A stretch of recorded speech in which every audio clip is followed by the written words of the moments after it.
All right, happy Tuesday, everybody. Welcome to Survive to Thrive. Things are pretty interesting here in the Tampa Bay area. If you're keeping up with the storm so far, it's still heading right at us. We are staying put. Uh, we will not have a Survive to Thrive coaching call the remainder of the week. More than likely, but we're already going to be in tropical force winds by this time tomorrow morning. And it's not due to hit until the middle of the night tomorrow night. So Thursday morning is out, and Friday, praying that it's not a big deal and we're not going to be digging out. Even if we're not digging out personally, I'm going to be on the road doing safety checks for everybody here in the Tampa Bay area that is in business with us. So, uh, we're gonna still get a coaching call in here today, though, and I'm gonna pick up where I left off yesterday.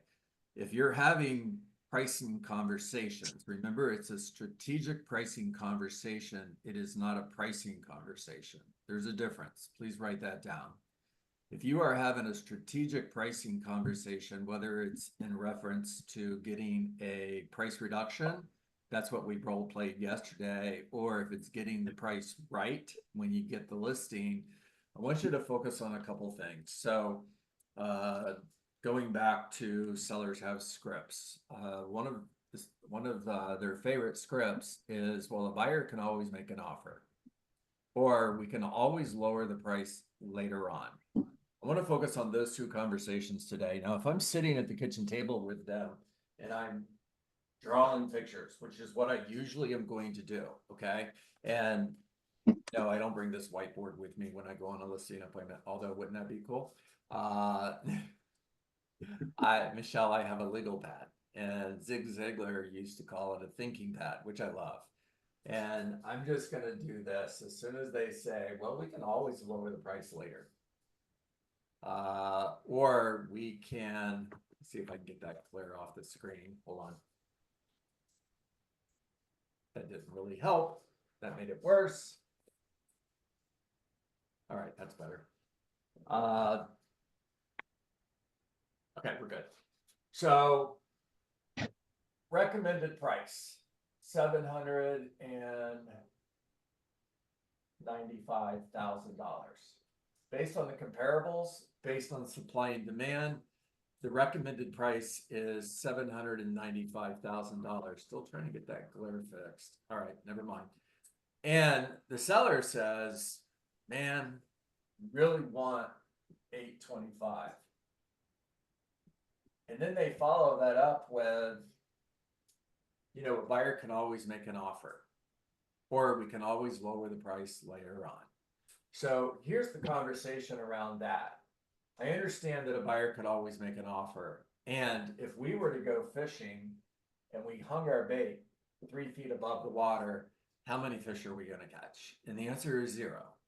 So 825,000 is fishing with your bait out of the water, because the buyers you're looking for, they're down here. They're below $800,000.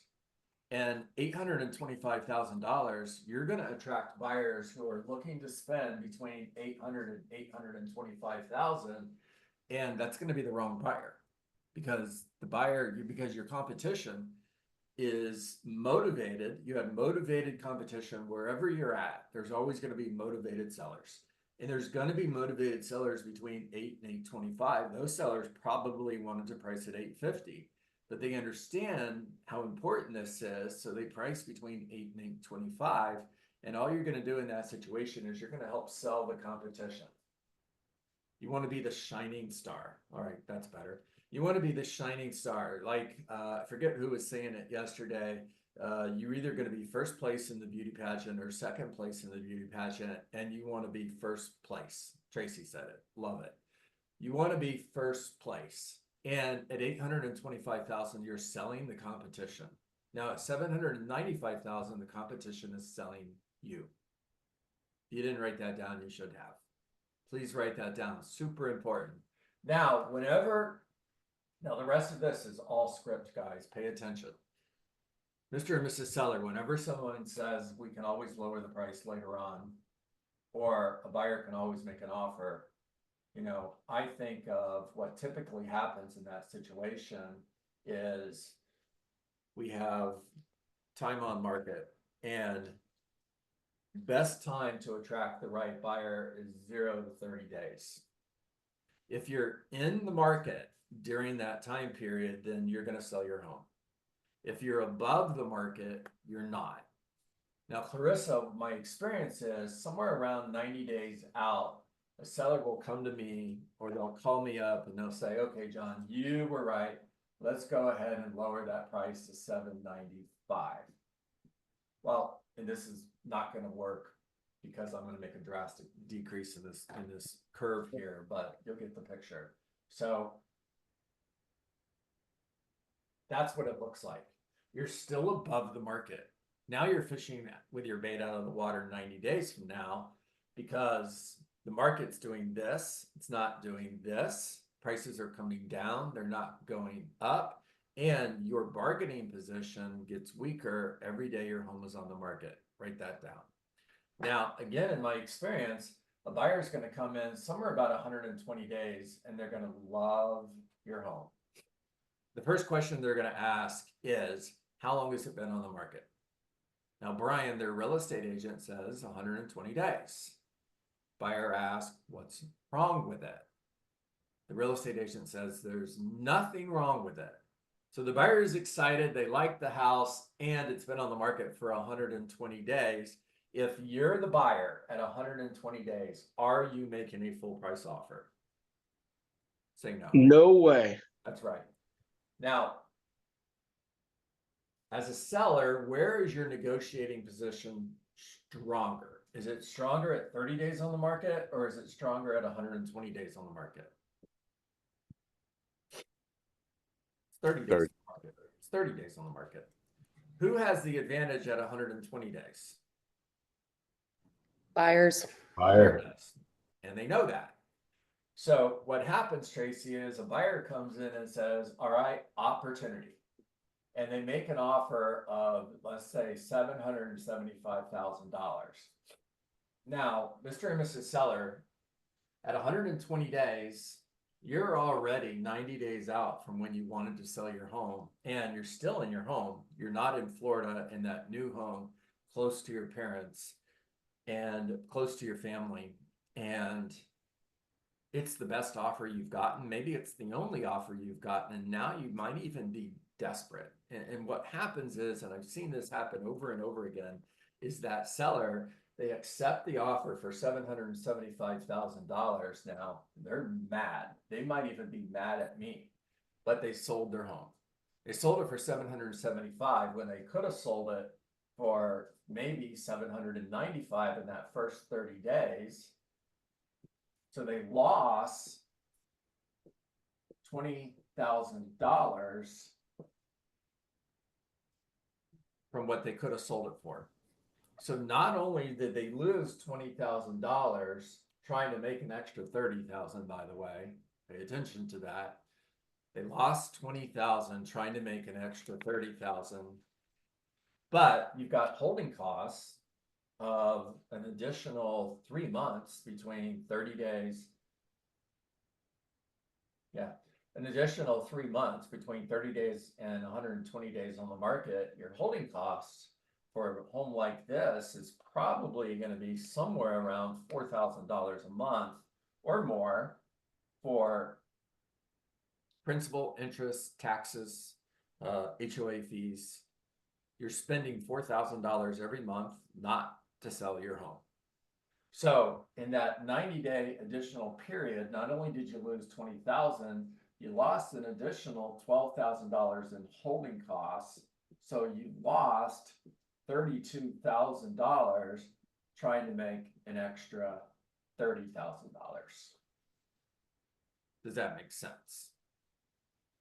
And if you had a crystal ball and you knew your home was going to sell for $795, would you rather sell it for $795 in the next 30 days or in the next 6 months? And the answer is in the next 30 days, of course, because it gets you to your destination faster. Remember, logic makes us think, guys, emotion makes us act. So I'm going to keep bringing this conversation back to emotion. And what if, worst case scenario, you don't get this offer, your home goes out to 180 days on the market and it comes off the market. Now, if that happens, you get to go back over here and start over.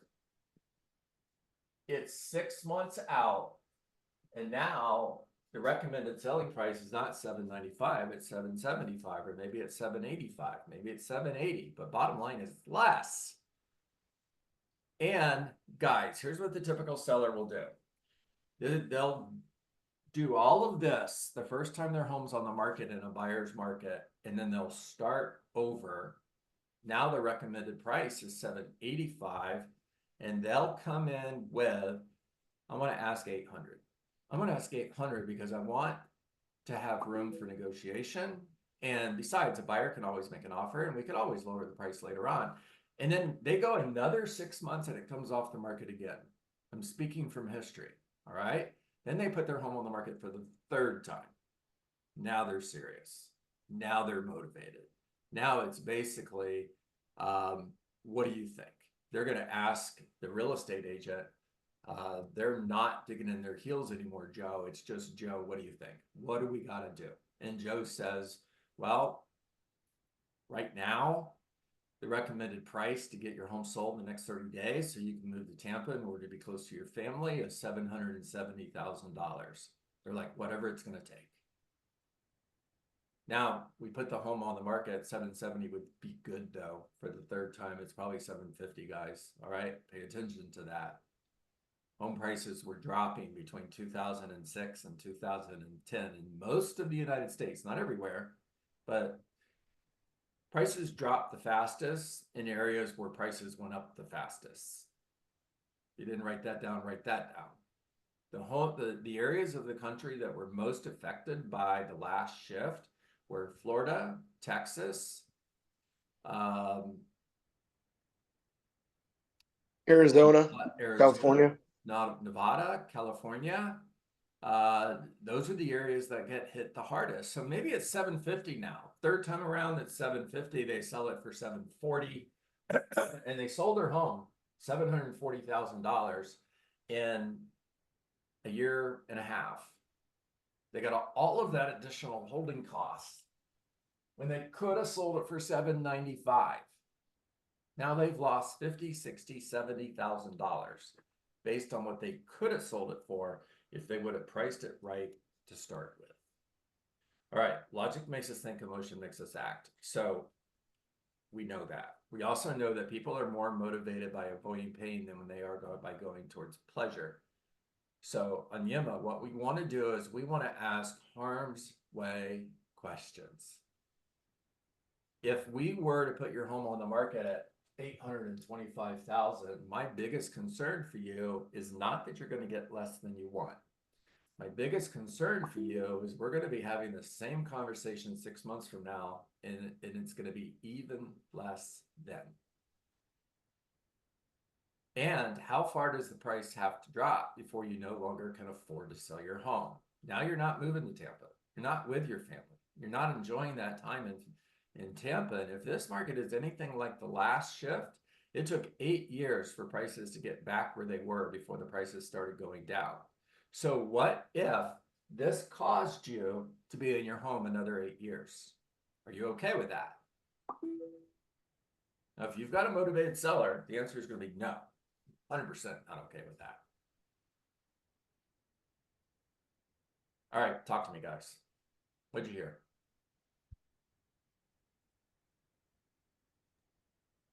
I really liked how you graphed it out, because some people are visual, you know, and they can see.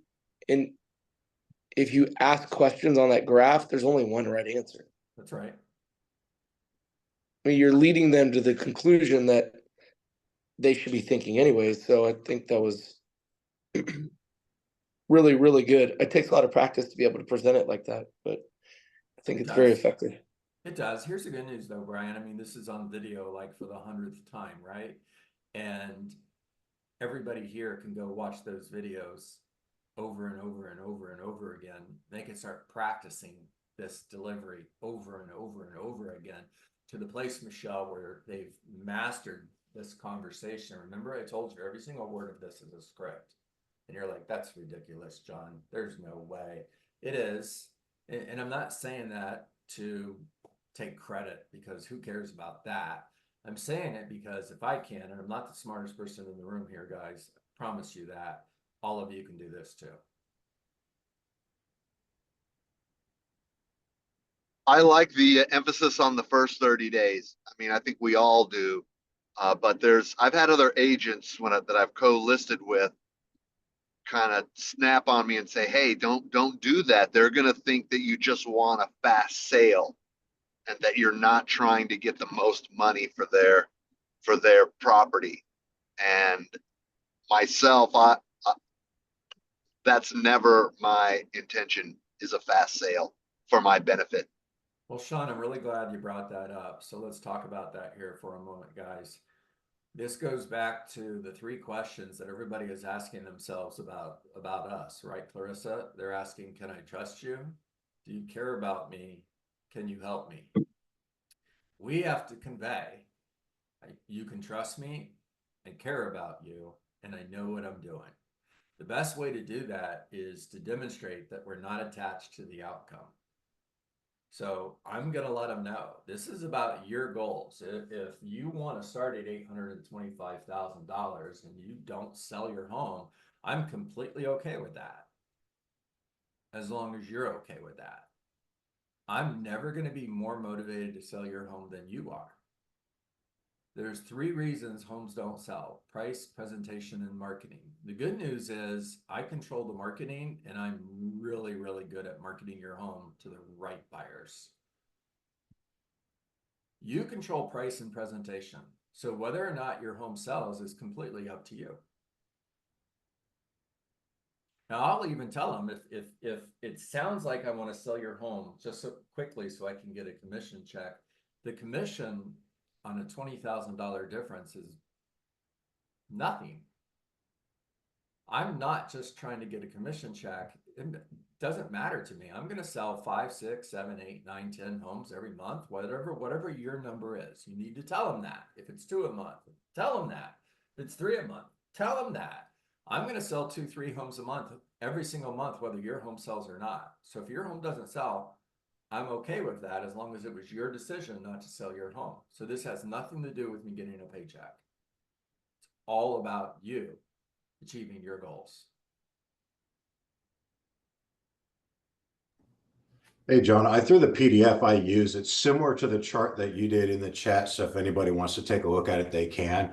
But it pretty much has that same bump that you get the majority of your showings in the first 30 days, and you're going to get the maximum value out of that house. But the longer you wait inside those blocks, every 30 days, we're talking a price adjustment. And if you're okay with getting less money for your house, we can overprice it. But we're going to need to drop that price consistently every 14 days until we can actually get the bait in the water and find that right buyer. That's right. And it's not just showings in person. Joe, that was brilliant. Thank you for sharing that. Everybody make sure you grab that and use that, okay? It's not just showings in person, it's eyes on your listing.